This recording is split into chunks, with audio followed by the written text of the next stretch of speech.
सुस्वागतम प्यारे विद्यार्थी।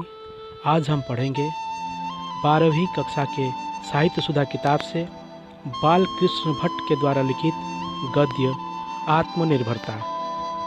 तो पिछले क्लास में हमने जहां छोड़ा था तो आज वहीं से शुरू करते हैं।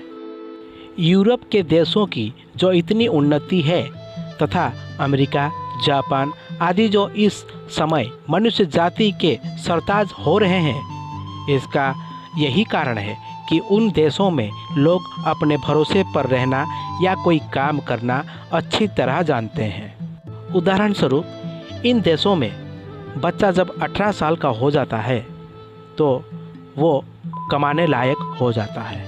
वो पैसों के लिए या किसी चीज़ के लिए माँ बाप के ऊपर भरोसा नहीं करता, बल्कि वो खुद कमाता है और अपने तरीके से जीवन जीता है। इसका भी कुछ नकारात्मक स्थिति भी दिखाई देता है कि पारिवारिक द्वंद्व यहाँ ज़्यादा दिखाई देते हैं।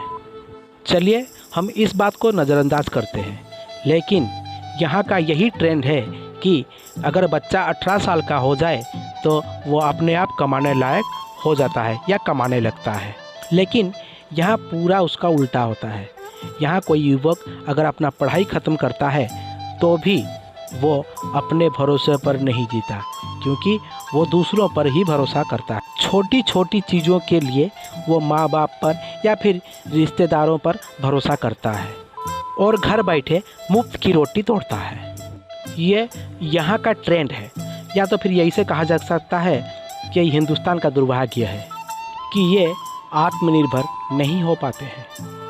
इसी कारण हिंदुस्तान का जो सत्यानाश है, इसी कारण है।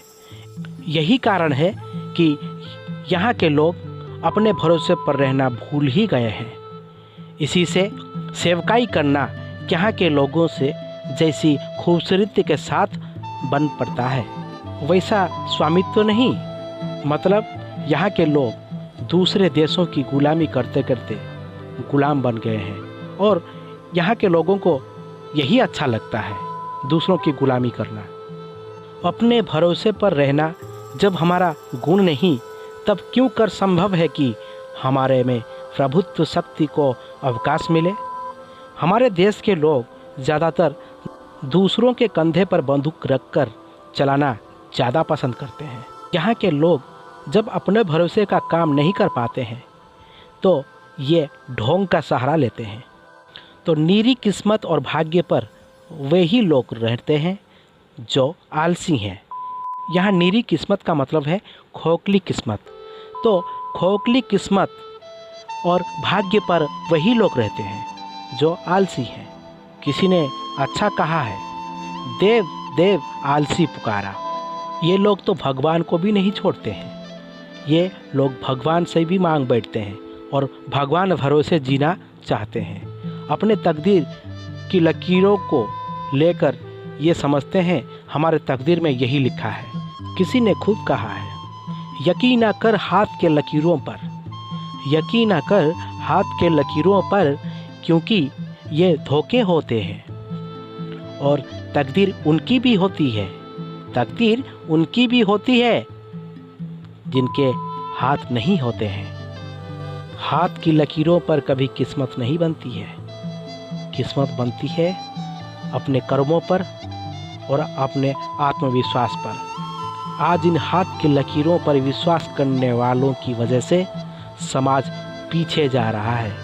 समाज की उन्नति नहीं हो पा रही है। ईश्वर भी सानुकूल और सहायक उन्हीं का होता है जो अपनी सहायता अपने आप पर कर सकते हैं। यहाँ पर गौर करने वाली बात यह है कि ईश्वर उसी की ही सहायता करता है जो समय के अनुसार अपनी सहायता खुद कर सके, अपने भरोसे पर विश्वास कर सके। या तो फिर ऐसा भी कह सकते हैं कि जो अपनी सहायता अपने आप कर सके। अपने आप अपनी सहायता करने की वासना आदमी में सच्ची तरक्की की बुनियाद है। अनेक सुप्रसिद्ध सत्पुरुषों की जीवनियाँ इसके उदाहरण तो हैं ही, वरन प्रत्येक देश या जाति के लोगों में बल और ओज तथा गौरव और महत्व के आने का सच्चा द्वार आत्मनिर्भरता है। हमें अपने आप पर आत्मनिर्भर होना सीखना चाहिए। यहाँ कहने का तात्पर्य है कि सुप्रसिद्ध सत्पुरुषों की वाणी या तो फिर उनकी जीवनियाँ पढ़ने से हम कभी आगे नहीं बढ़ सकते, उन पर अमल करना होता है। वहाँ पर जैसे कि बल, ओज तथा गौरव, यहाँ ओज का मतलब होता है ऐश्वर्य और गौरव तो जानते ही हैं, और उसके बाद है महत्व। ये सब हमारे जीवन में आने का सच्चा द्वार सिर्फ और सिर्फ आत्मनिर्भरता है। आत्मनिर्भर बनना चाहिए। यहाँ पर यह कहा जा सकता है कि जो लोग वर्षों से गीता और रामायण पढ़कर नहीं जागे, भला इस अवस्था में कौन सी क्रांति लाएंगे। खैर छोड़िए इन बातों को, आगे चलते हैं। तो बहुधा देखने में आता है कि किसी काम के करने में बाहरी सहायता इतना लाभ नहीं पहुंचा सकती जितना आत्मनिर्भरता से हमें प्राप्त होता है। उदाहरण स्वरूप एक खिड़की पर लगे हुए शीशे के ऊपर हम धीरे से पत्थर को मारते हैं तो वो टूटता नहीं है, लेकिन अगर फोर्स लगाकर पत्थर को मारते हैं ज़ोर से तो वो शीशा टूट जाता है। अगर हम यहाँ पर पूछते हैं कि ये शीशा क्यों टूटा, कैसे टूटा, तो यहाँ जवाब आता है कि वो पत्थर था इसलिए शीशे पर मारने से वो टूट गया। कोई कहता है नहीं नहीं, वो फोर्स की वजह से टूटा है। चलिए मानते हैं फोर्स की वजह से टूटा है। अगर एक थर्मोकोल को हम शीशा के ऊपर मारते हैं तो वो नहीं टूटता है। ऐसा क्यों? ऐसा इसलिए कि पत्थर के अंदर पहले से ही ताकत मौजूद था और उसके ऊपर हम और ज़्यादा एक्सटर्नल फोर्स डालने पर शीशा टूट गया। और इधर थर्मोकोल के अंदर अपनी खुद की कोई मजबूती थी ही नहीं, वो तो एकदम हल्का है, इसलिए उस पर फोर्स डालने पर भी शीशा नहीं टूटा। उसी तरह जिस मनुष्य के अंदर आत्मनिर्भरता जैसा गुण नहीं है, उसे चाहे बाहरी ताकत जितनी भी मिले, उसे चाहे बाहरी प्रेरणा जितनी भी मिले, वो मनुष्य कभी जिंदगी में आगे बढ़ ही नहीं सकता। बाहरी ताकतों का फायदा उसी वक्त हो सकता है अगर उस मनुष्य में कुछ करने का जुनून हो या जीतने का जुनून हो। आजकल ऊंची डिग्रियां प्राप्त करने के बाद भी उन्हें काम नहीं मिलता, क्योंकि ये लोग कुछ नहीं कर पाने की धुन में रहते हैं। इनको अपने पर भरोसा नहीं रहता और ये आगे कुछ कर ही नहीं पाते।